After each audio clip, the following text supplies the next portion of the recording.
सुंदरकांड रामचरितमानस का 5वां और सबसे लोकप्रिय कांड है, जिसकी रचना गोस्वामी तुलसीदास जी ने की थी। इसे भक्ति, शक्ति, साहस और आशा का प्रतीक माना जाता है। सुंदरकांड में हनुमान जी की वीरता, बुद्धि, भक्ति और सेवा भाव का विस्तृत वर्णन है। इसमें भगवान राम की शक्ति के साथ साथ उनके दूत हनुमान की महिमा दिखाई देती है।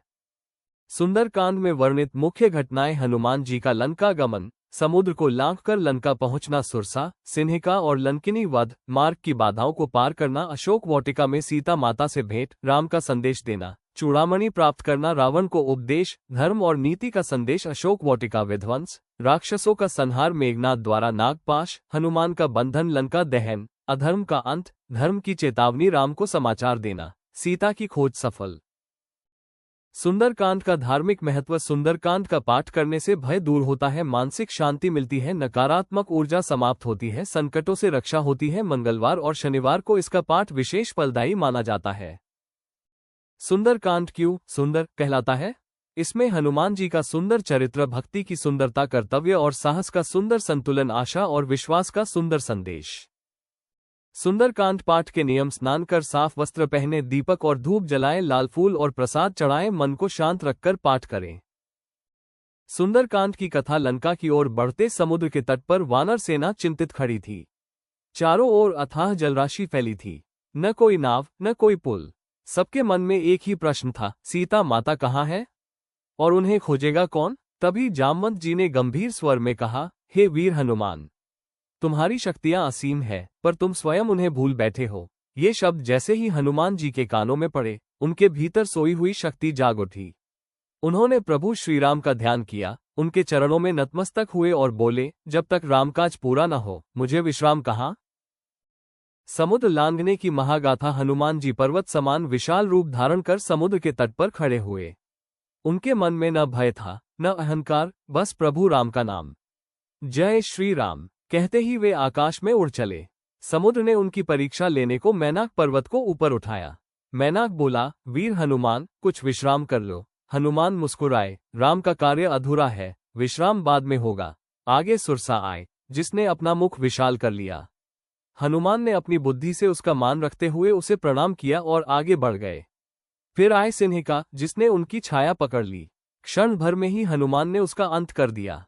लंका प्रवेश और अशोक वाटिका। लंका के द्वार पर लंकिनी खड़ी थी। हनुमान ने उसे परास्त कर भीतर प्रवेश किया। लंका स्वर्ण नगरी थी, भव्य महल, ऊंचे गगनचुंबी भवन, पर भीतर अधर्म की दुर्गंध फैली थी। हनुमान ने रात में नगर भ्रमण किया। रावण के महल में मंदोदरी तक दिखी, पर सीता माता नहीं। अंततः वे पहुंचे अशोक वाटिका, जहां एक वृक्ष के नीचे धूल में लिपटी तपस्विनी सी सीता बैठी थी। सीता हनुमान मिलन। हनुमान ने सूक्ष्म रूप धारण किया और मधुर स्वर में रामकथा सुनाई। सीता चौंकी, यह वाणी तो मेरे स्वामी राम की है। हनुमान ने अंगूठी दिखाते हुए कहा, माता, मैं आपके स्वामी राम का दास हनुमान हूँ। सीता की आंखों से अश्रुधारा बह चली। उन्होंने अपनी चूड़ामणि हनुमान को दी और कहा, राम से कहना, उनकी सीता जीवित है, पर विरह में जल रही है। हनुमान ने माता को ढाढ़स बंधाया। अब रावण के दिन पूरे हो चुके हैं। अशोक वाटिका विध्वंस। माता की आज्ञा लेकर हनुमान ने वाटिका उजाड़ दी। राक्षसों से युद्ध हुआ, अनेक वीर मारे गए। आखिरकार हनुमान मेघनाद द्वारा नागपाश में बांध लिए गए। हनुमान मुस्कुरा रहे थे, वे जानते थे ये सब रामकाज का हिस्सा है। रावण का दरबार और लंका दहन। रावण के दरबार में हनुमान निर्भीक खड़े थे। रावण गरजा, दूत होकर इतना साहस? हनुमान बोले, धर्म अपनाओ, सीता लौटाओ, अन्यथा विनाश निश्चित है। रावण क्रोधित हुआ और हनुमान की पूंछ में आग लगवा दी, पर वही अग्नि लंका के लिए काल बन गई। हनुमान ने पूरी लंका दहन कर दी। महल, अट्टालिकाएं, अहंकार सब जल गया। अंत में उन्होंने माता सीता को प्रणाम किया, माता, अब शीघ्र प्रभु आएंगे। राम से मिलन। समुद्र पार कर हनुमान प्रभु राम के चरणों में गिरे, प्रभु, माता सीता जीवित है। राम की आंखों में आंसू और मुख पर तेज था। उन्होंने हनुमान को हृदय से लगा लिया, हनुमान, तुम मेरे प्राणों से भी प्रिय हो। कथा का सार। सुंदरकांड हमें सिखाता है, भक्ति में अपार शक्ति होती है। सच्चा सेवक वही है जो अहंकार से दूर हो। राम का नाम असंभव को भी संभव बना देता है। तो दोस्तों, यदि सुंदरकांड की कथा पसंद आए है तो चैनल को लाइक, शेयर और सब्सक्राइब करें। एक बार प्रेम से बोलिए श्री राम जय हनुमान, हर हर महादेव। और अंत में भारत माता की जय।